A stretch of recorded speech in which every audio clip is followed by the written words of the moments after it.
Paris n'avait pas pu confirmer. Il était enlevé le 24 novembre 2011 avec Serge Lazarevich au nord-est du Mali. Son corps était retrouvé à la nuit du 6 juillet à proximité de Tessalit dans le massif des Iforas. Nous pensons aux 7 Français toujours otages en Afrique. On est à 10 jours de l'élection présidentielle au Mali, à des milliers de kilomètres de Bamako. À Paris, les électeurs maliens sont inquiets. Oui, car beaucoup d'entre eux n'ont pas encore reçu leur carte d'électeur, Raphaël. C'est un peu le même problème que dans certaines zones du Mali. La fameuse carte d'INA se fait attendre. Nicolas Gerbin, Charlotte Prudhomme et Alexandra Renard se sont rendus au foyer Bara à Montreuil.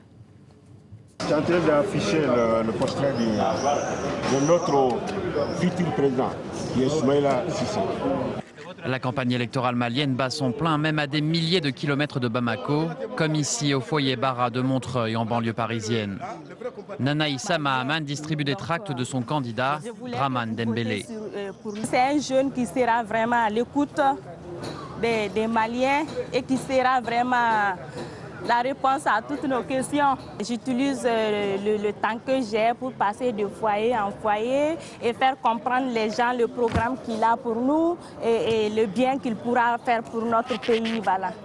Mais beaucoup de Maliens se plaignent ici de n'avoir toujours pas reçu leur carte d'électeur à quelques jours seulement du vote.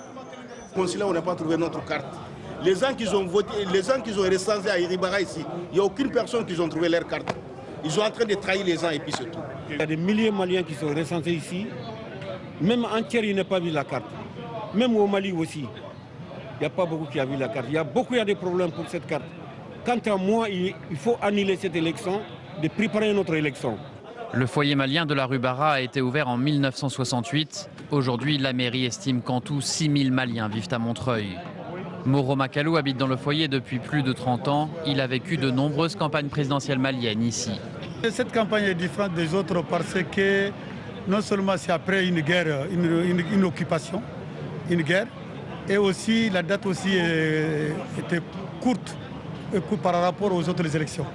Donc les candidats, effectivement, ils n'ont pas eu le temps aussi de se préparer comme il le faut. Le jour J approche à grands pas et la fièvre électorale monte dans ce coin de Mali, tout près de Paris. C'est aujourd'hui le Mandela Day, partout dans le monde, à l'occasion de faire une bonne action, Sonia. En 2009, l'ONU déclarait le 18 juillet, jour de l'anniversaire de